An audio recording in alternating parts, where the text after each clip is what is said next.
So in this talk, I will be presenting a relatively old result from complex analysis, but it's quite interesting. So this result is about the characterization of the exponential series, and this was proved by James D. Buchholz around 1966. So it is a quite old result. Basically, so exponential function, if you look at its power series expansion around origin, so we know it can be written as a infinite sum of Zn over n factorial, and since its derivative exists everywhere, it's an entire function also, and its typical property is that it doesn't have any real or complex roots. So now what people started doing is, what if we start looking at its partial sums? So just stop at the nth degree and look at the roots of this polynomial.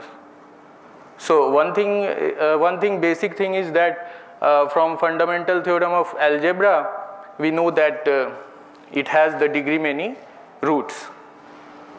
So what more we can say?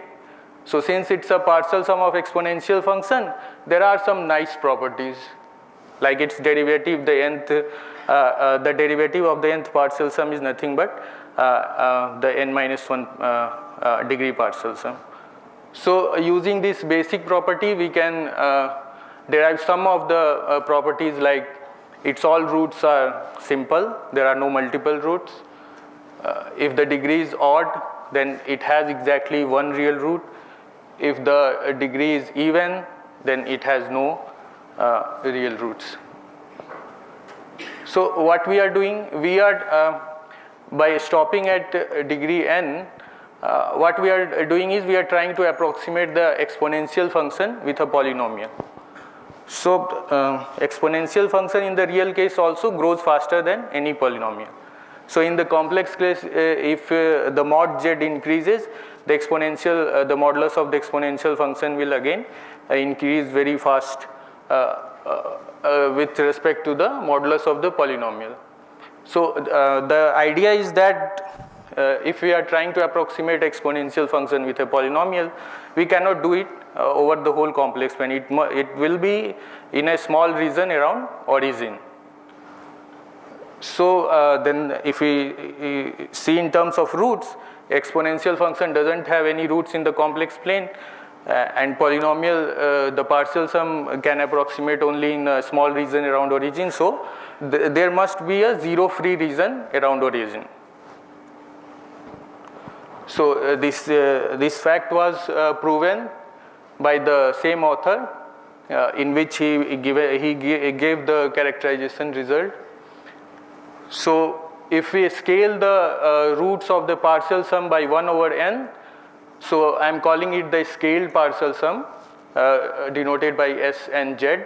So its roots lies outside of the closed curve, that is mod z e to the power 1 minus z.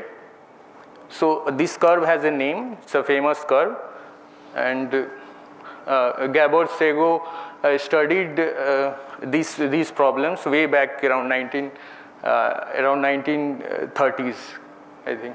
So he also proved that as the degree of the partial sum goes to infinity, and we look at the roots of the scaled partial sum, they will start accumulating along this curve. So we can see a little bit of demonstration here. So if I am increasing the degree of the scaled partial sum, the roots start approximating the Szego curve. So in the limit, it goes to the boundary. So people have studied the problem like what is the minimum distance of this root from the Szego curve, and those kind of problems people have studied. Okay, now about the main characterization theorem, which was proven in the paper.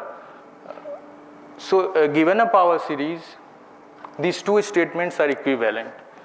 So if we look at the partial sum of any power series, and if it has the property that there is a zero free region in a disk around origin, and the radius is proportional to the degree, of the partial sum, then the power series represents the exponential function. So other way around is maybe easier to see, but from 1 to 2 it's a bit surprising. So this was the result that I wanted to talk about.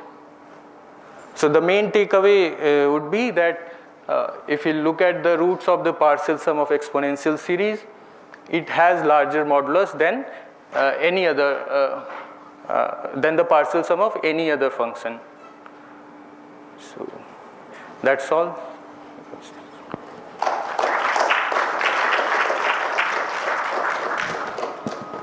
So we have time for a couple of questions. Bhaskar might have one.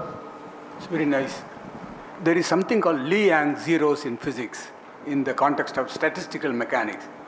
You look at something called a partition function for a model. Yes. They use Sego's theorem. This partition function has connection to some graph polynomials also. Yeah. So in computer science, people are looking at the roots of these polynomials. And they are supposed to lie on a circle and so on. People are studying the zero-free regions of those polynomials, which are called partition function in statistical physics. In computer science, people study it in terms of graph polynomials.